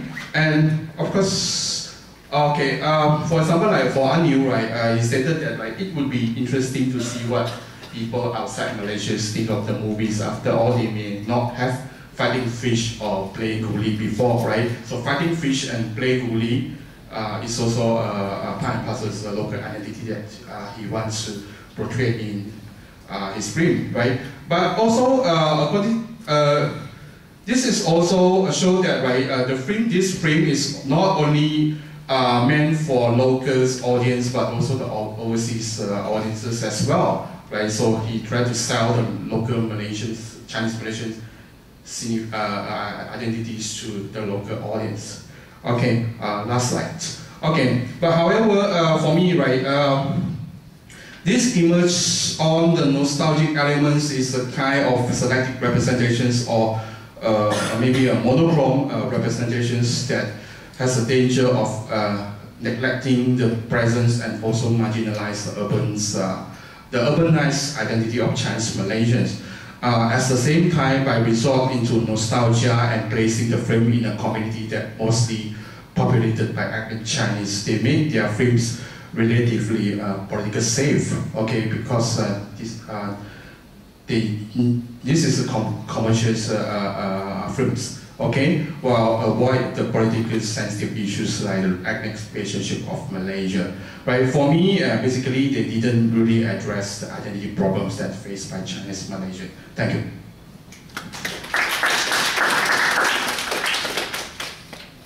Oh, yeah, great, thank you.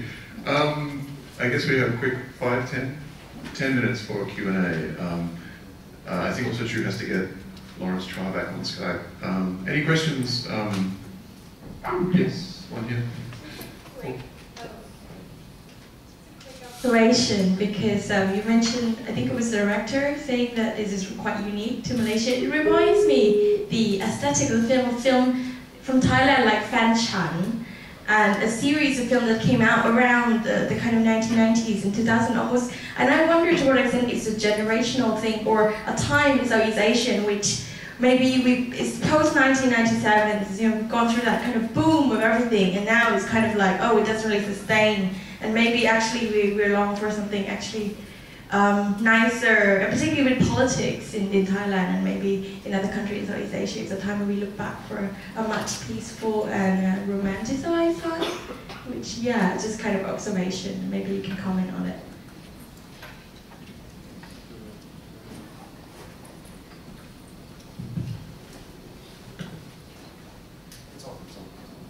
Okay, thanks for the questions. Yeah, yeah. Basically, I think that the whole notions of romanticize and also resort to nostalgic elements is basically their strategy to, of course, to. Maybe they really feel that they need to protect, or they need to preserve some of the collective memories of Chinese Malaysians, the everyday life of 70s and 80s. But for me, this is also a strategy for them to sell the films to, I think, the locals and to the international audiences, right? By creating a kind of a very exotic kind of scenario that that may attract the eyeballs of locals and international audiences. This is what I feel. Thanks. I got to add something as well while looking at that, and not just the nostalgia looking back, but also this, including the shots they showed, that there's this same regretful sense of, that romance was in, but that's completely gone, right? Fan Chun, the scene of them running down the highway, it's the passing of the age, and forget it, it's gone now. And they have the similar shots at the back of her head in this film, in the sense of, there was the possibility of that before, but that's now completely shut away.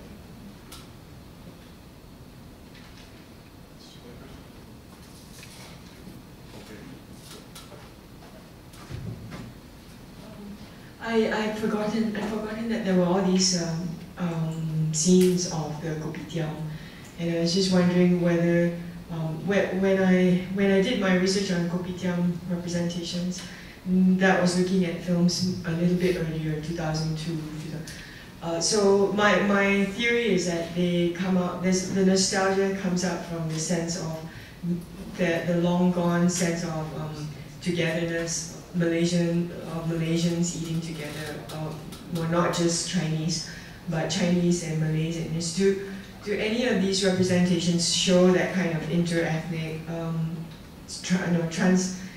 trans-ethnic solidarity, what Sumit Mandal would call trans-ethnic solidarity? This longing for a past which is not just a Chinese past, but a past where all Malaysians could be together. I don't think so. So it shows a kind of communities that almost populated by Chinese. Yeah. Maybe they have Indian characters that only appear at the bubbles, Indian bubbles, or the Indians guy who drive a motorcycle that nearly, crash on Anu, and also I think they don't have basically the Ice Kazan Pavilion, they don't have Malay's characters, as well as the Wuhu, the Malay characters only appear as policemen and so on. I think, I don't think any of this multi-ethnic the solidarity is appearing in the films. Thanks. And one last quick question. Yeah, very quick. I was wondering if you could say something about the packaging of the film, because I think it relates to your point about targeting certain audiences as a Chinese New Year's film, right? He Sui Pian, which is a very popular genre across the Sinophone cinematic world, and to what degree that might affect this kind of rosy or nostalgic picture or idyllic picture of the villages in which they're located.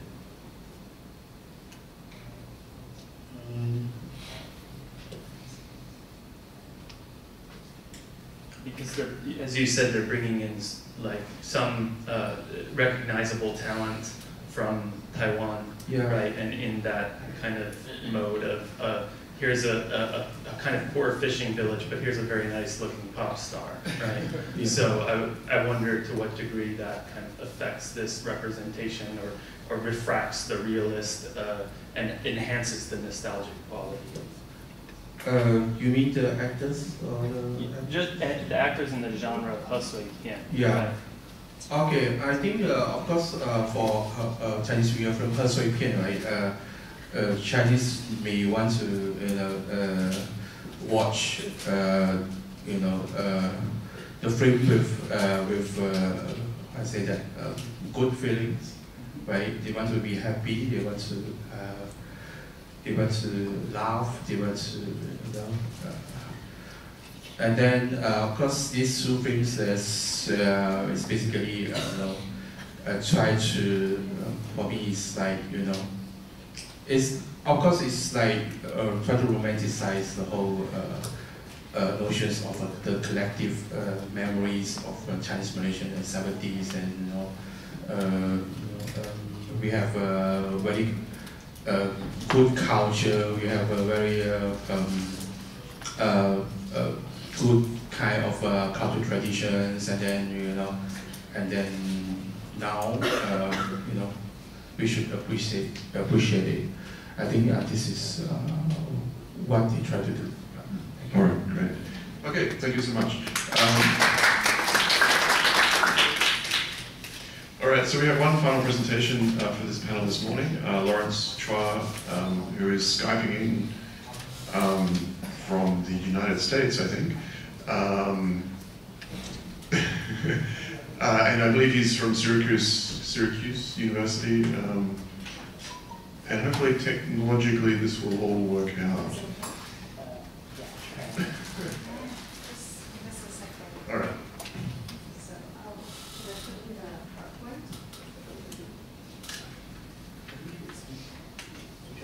Yeah, can you hear me?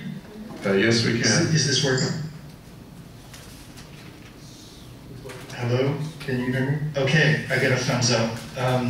So I wanted to thank Thomas and thank the organizers of the conference, particularly Dr. Sudarai and Chu Suxian for allowing me to participate in this panel, even though unforeseen circumstances have prevented me from returning to Malaysia to be with you in person. So I'm going to be speaking about one film today, and that film is Tang Wong. Can you advance to the first slide, please? And actually, maybe if you could flip the camera so I can see the slide as I'm talking. It's on the left, right?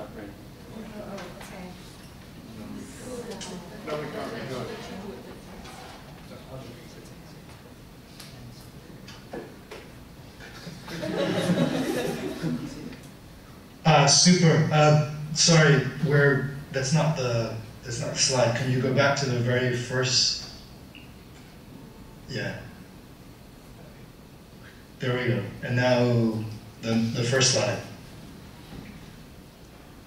So this film, Tang Wong, opens with this exchange by SMS between a young man and a mysterious online bot who identifies himself as Doctor Who. "Are you superstitious?" asks the young man, and Doctor Who responds, "I have no response, teach me please." "Supernatural things," the young man tries to explain, or literally things above nature. Doctor Who responds again, "I have no response, teach me please." "Are you stupid or what?" asks the young man off screen, and this time his response is in English. Doctor Who responds, "Sure," and the young man types in Thai, "Who's the stupid one?"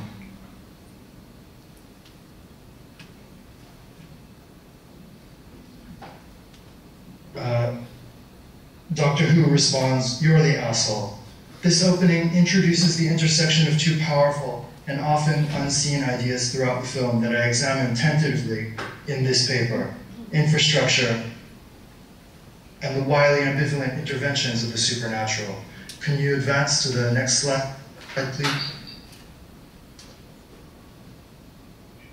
I used the film and its depiction of historical events to argue that the primary arena for the contestation of national identity in Thailand has moved from the symbolic register of monuments and images to the often unseen corners of Bangkok's infrastructure space.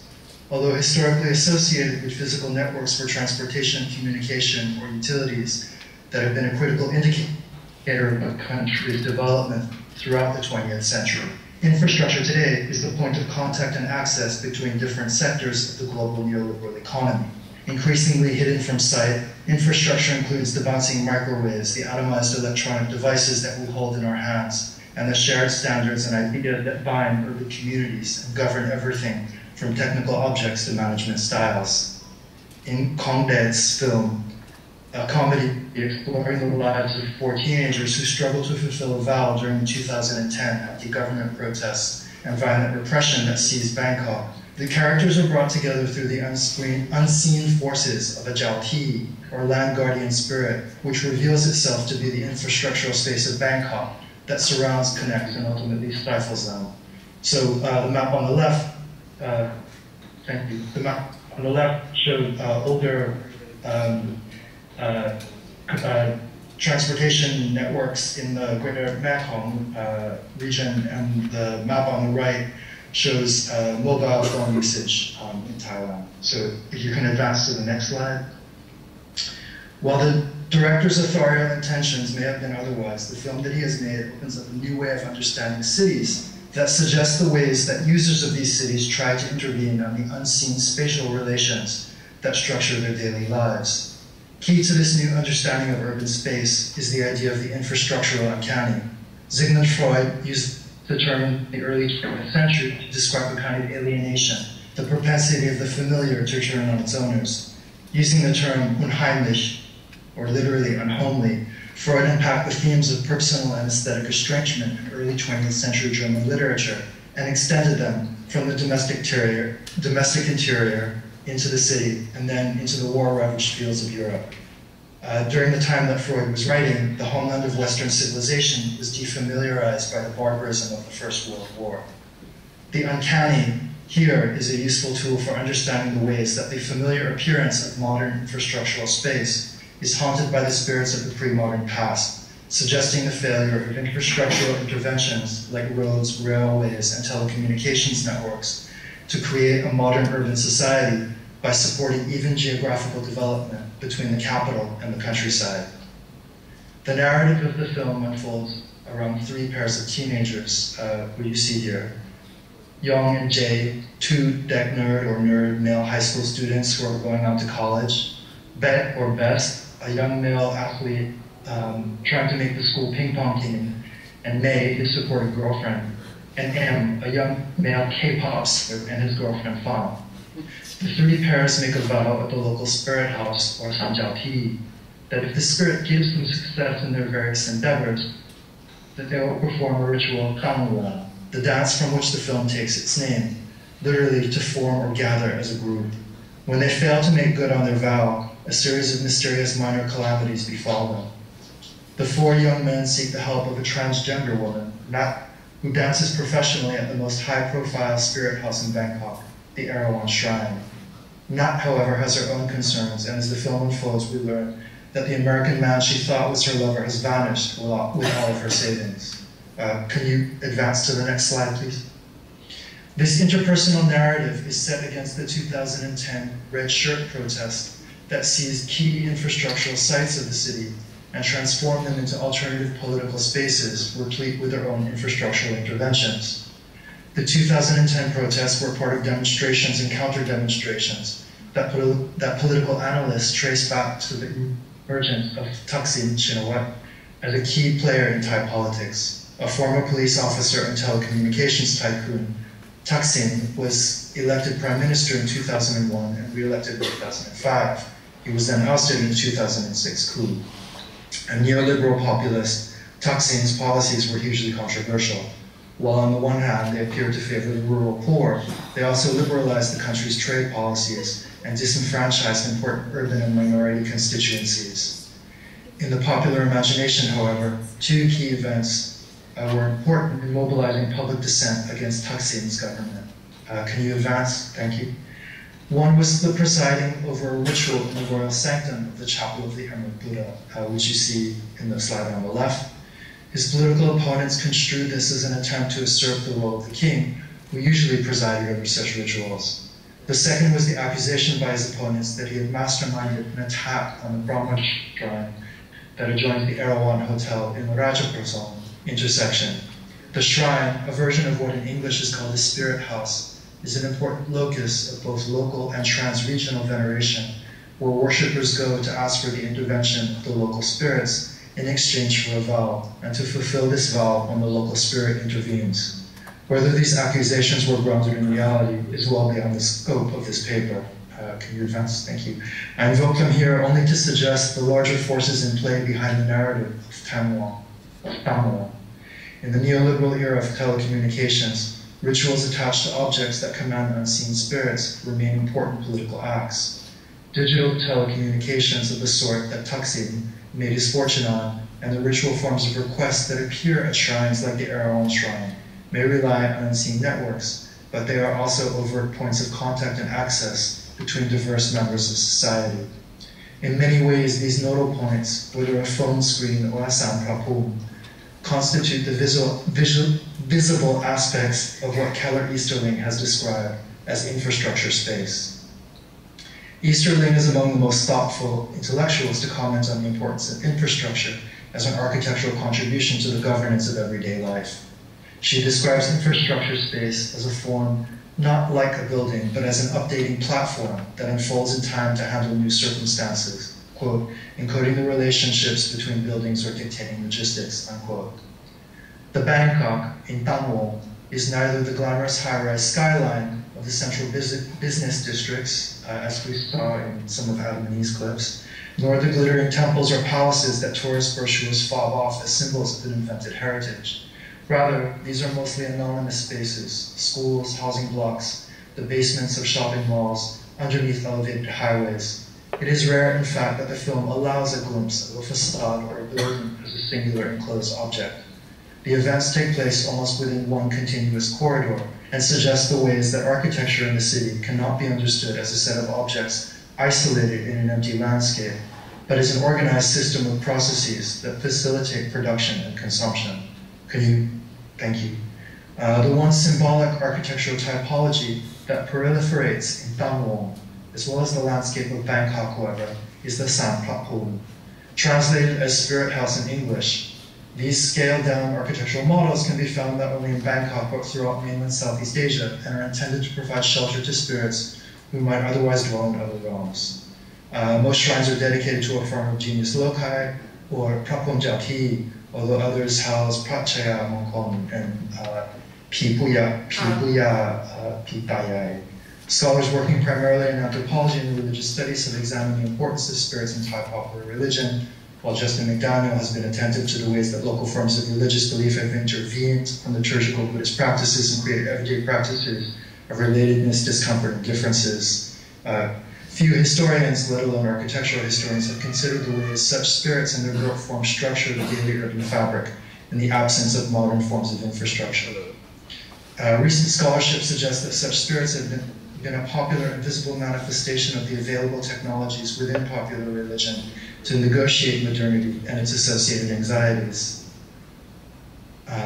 Sanjiao shrines also serve as historical markers and are usually established for entities that are either the spirits of those who previously owned the place, or the winyan, or consciousness of those who have died at the location. The Sanjiao Ti that the protagonist of Tangwong make a vow to house an image of the Santao, or maternal grandfather of the vicinity. Inside the Sanjiao Ti in the movie is an image of the Santao, or maternal grandfather.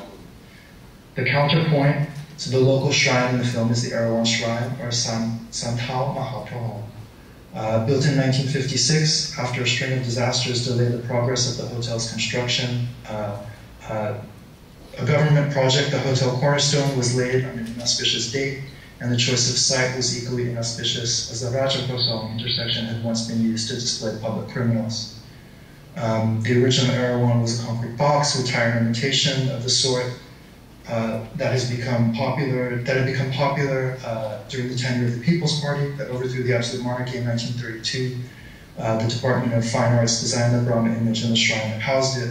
After it had been consecrated, the hotel's construction continued unimpeded. If you can skip to the next slide.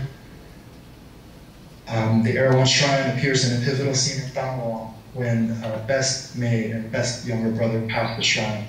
When May asks Best if he wants to make a vow to the Brahma image so they can get on the school ping pong team, Best becomes irate. "Are you from the last century?" he asks incredulously. He tells May that it's exactly these kinds of beliefs that make foreigners look down on the Thais. And then, as if on cue, 2 Europeans walk by bearing garlands and other offerings to venerate the Brahma image. Let's see, can you go to the next slide? There's a kind of development that's resulted in not only an exchange of labor, but also of cultural values between the city and the countryside that developed after World War II in Thailand. In the words of Doctor Who, the mysterious avatar of the film, Thailand is a developing country, been developing since your dad was little. And we get a sense of this continued pattern in this scene that I'm showing you here, in which M responds to his girlfriend leaving him for another man. As he's in the room, practicing emoting to the K-pop song that his troupe rehearsed over and again throughout the film, his roommate interrupts and reminds him of his responsibility to his parents. M counters that he doesn't need to go to school because he's found what he loves to do, be a K-pop cover band star. When his roommate scoffs, M points to the trophies he has gathered for lip-syncing and dancing to K-pop songs. His roommate asks, "Can you eat them?" In scenes like this, the viewer gets a glimpse of the ways that infrastructure space has historically been deployed to not only structure the flow of rural labor to the city in a way that disenfranchises them from its economic and political possibilities, but also has been used to colonize the imaginations of these characters. These characters are consumers situated within a trans-regional economy of manga comics, K-pop, Chinese ping pong paddles, and the global industry of loneliness. Even as they struggle to assert their own agency and identity, they fail because their imaginations have been so conditioned by the possibilities of infrastructure space. The extent of their desires is to land a spot on a school team, to win a science trivia contest, or to be in a relationship that mirrors the empty wish images of the K-pop band You Kiss that M is emulating here. Thank you. Another possible relationship to infrastructure space is suggested by Best's father, who appears throughout the film as a shadowy specter. His first appearance is as he leaves his sons at home to join the red shirt protests. His son, Best, is outraged that he's not only leaving them, but that he's left them with nothing to eat in the house but eggs. "They give you a few hundred," he scolds his father. "Is that enough?" When he rejoins that he doesn't do it for the money, the son is confused. "No money, then why bother?" And the father responds, "It's my duty as a good citizen." The duty of these good citizens can be seen in a Thai PBS news report that is intercut with this scene. The report informs us that protesters have taken over key intersections of the city, impeding the already tenuous flows of traffic in the city, and transforming the street from a passage into a space of habitation. The protest launch paper lanterns and fireworks into the air to obstruct government helicopters from attacking or surveilling them. In effect, the protesters have overwritten the older systems of infrastructure in the city with their own. Since its inception at the turn of the 19th century, film has allowed for unparalleled views of an imagined internal world. The camera per Walter Benjamin penetrates deeply into this web of reality. It opens up views and inquiries that might not be ordinarily available to scholars studying urban culture on a broader scale. For an architectural historian like myself, it opens up the possibilities of moving beyond the study of buildings and a new way of understanding infrastructure and how it engages with human experience. The tools of the architect, the ways that an architect understands space in a systematic manner, allows for us to understand the informal approaches to settlement and infrastructure as more than simply ad hoc solutions to the problems of life in a large city. The barricades that protesters built to block off key intersections of the city appear in photographs as interventions in the urban plan. Like the Jiaoti spirits who must be appeased, they are not only obstacles to the smooth running of the city, but reminders of the failures of infrastructure development to address the needs of the rural labor that wrestled value from nature for the Siamese crown in the 19th and 20th centuries. A sectional view reveals the methods of construction and the deployment of key materials that have been detoured or co-opted from their original intentions. The metal roadblock meant to kettle protesters is here turned against state forces and reinforced with bamboo scaffolding, tires, and barbed wire, forming the edge of a new kind of space, conjectural, ephemeral, and contingent. The events of the film bounce back and forth between the historical events of the 2010 protests, the shrine where the 4 couples made their vows is burned down, and then the city burns down. The shrine anticipates what will happen. We see citizens take to the streets that protesters had formerly occupied and from which barricades have been cleared to scour the streets with brooms and bamboo mops. 3 of the 4 young men, accompanied by Nat, who has been hired to fill in for the 4th male role, then attempt to dance the Tanglong to fulfill their vows before the spirit. The 4th young man forsakes the vow to go to an interview to study in Singapore. As his friends make a feeble attempt to dance the Tanglong, they are ridiculed by their neighbors. Over this, we hear Young in voiceover saying, "Well, okay, actually, I have a choice. I've always had it. But I'm not brave enough to join you guys. I know what's going to happen. You guys think you're ready, but you forgot something. Real life isn't a Nanipu. This is Thailand. This is reality. And we can never be ready within 10 days. Even trying is to disrespect the custom. You're going to be a joke with a video on YouTube. People will make fun of you because we all suck. I know inside that I make the right choice. Don't blame me because I never blamed you. Everyone is just selfish in the end. Tomorrow you'll still be reading manga. M will still be the K-pop dance champion. Bet will still wish for a cool imported paddle, and I'll go study overseas." The scene cuts to a montage of daily life in Bangkok, a haphazard tangle of electrical wires, broken sidewalks, and concrete overpasses. You think our country is independent. You think fulfilling the vow is the end. These are the last words of the film. The final scene is both bitter in tone and poignant in the futurity that it suggests. I find it hopeful in that it suggests a possibility that lies not in the manufacturing of a new wish image based on the rediscovery of some forgotten piece of national identity, nor does it fall back onto what Ernst Bloch has called the hooray patriotism that is resurrected through traditional cultural practices or heritage architecture. Rather, this strangely painful comedy suggests a more critical hope that is necessary for imagining a possible space beyond a nation that is trapped in global flows and the amassment of fixed capital. It is a hope opened up by the very obstacles that impede the running of infrastructural space. These spectral openings reveal a new political pattern of infrastructure that lies beyond the visible spectrums of both state and the marketplace. Thank you.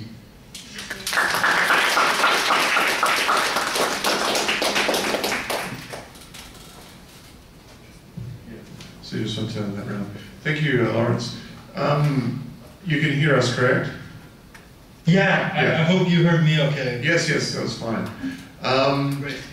Well, we've just turned you around so you can see the crowd who have swelled as you talked. So is there any questions from the audience? Please raise your hand. Adam, I think, was that a question? No. All right. Anyone have a question for Lawrence?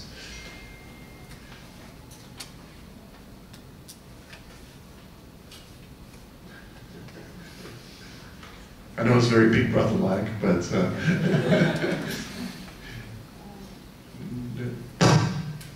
Oh, here's one. Yeah. I can ask. So, question about... yeah, thanks, Lawrence. That's a really great job with all the technical aspects and everything and pulling it together. So, I wanted to ask you, Gong Did, he's done several films and he tries to do these kind of like very political films, but one of the critiques is that he does political films by being apolitical. But in your presentation, it seems like you really highlight the more political aspects. So I'm wondering about your reading about his films in the landscape of during that time period, maybe some other films that try to attempt to address the 2010 violence. Yeah, if you can comment on that. Sure. I mean, I guess, first of all, my reading probably has very little to do with the director's authorial intentions. I mean, I think this is always the case, that I really, I think he's particularly ambivalent about where he stands in terms of the red-yellow divide in Thailand. But I think that one of the things that emerges in the way that he's telling the story is this particular view of infrastructural space, which essentially traps the characters and really, in a sense, traps political discourse in Thailand. That it just it's a discourse that is almost prevented from moving forward by the environmental conditions of the city and of the country.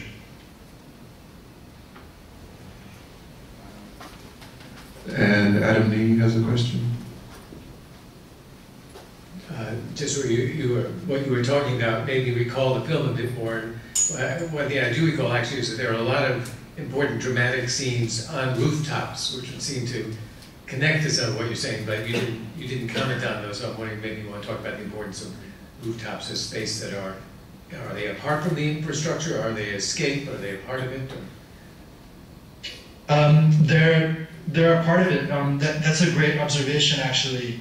I think it's also I think it also opens up an opportunity to see where the characters are situated within the urban fabric of Bangkok, right? That the rooftop is this place where you can usually see, like, the sort of skyline of the city from the perspective of someone that lives there. And I guess, there are usually these very empty spaces. It's almost like these are the only sort of moments that the characters have for private interactions. And also their own kind of but I think the key thing that I wanted to stress was just that it's a really ugly view of the city. There's nothing sort of glamorous or high tech about it. And I think it's a view of the city that's immediately recognizable to anyone that lives there, because it's a very common everyday view. And one final question in the back corner. Hi there. I would like to ask about, because I heard you mention about the uncanniness, especially when you apply, from Freud and the concept of alienation.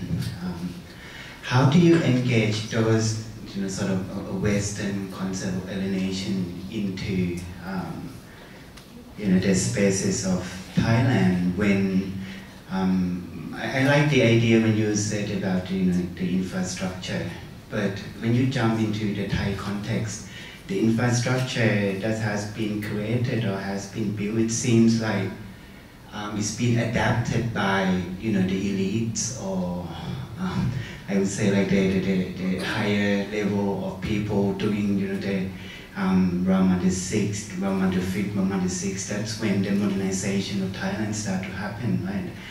But it seems like the alienation or uncanniness experienced by the everyday life of Thai people, it needs to be addressed in a sort of like a different layer of the hierarchical society, or even when you start to thinking of Bangkok as a city.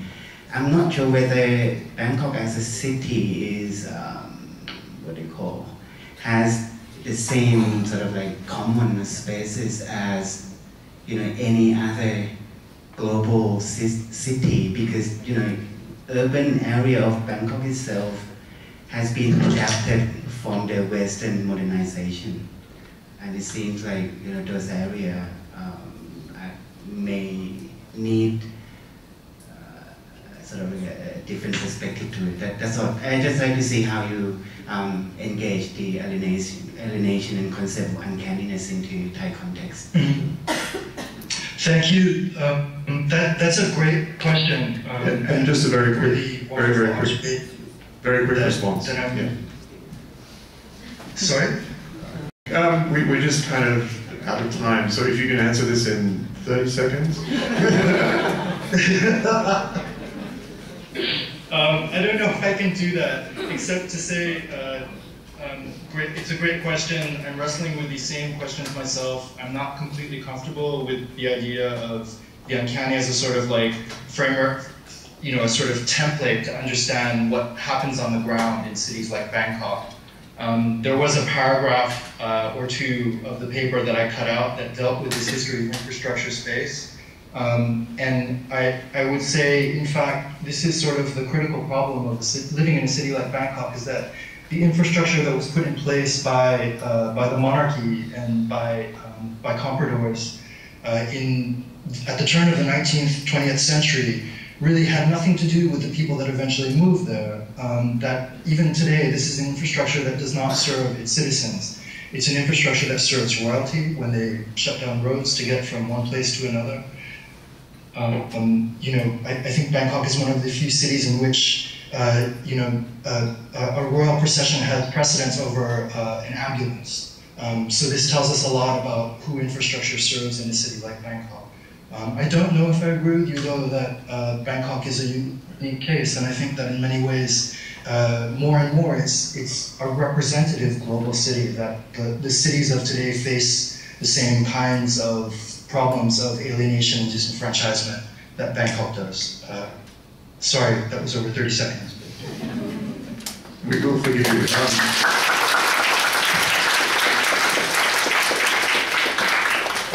So thank you, Lawrence, for Skyping in, Chua coming, Adam, and also Katrina. Please talk to them in the 10 minutes morning tea break we now have.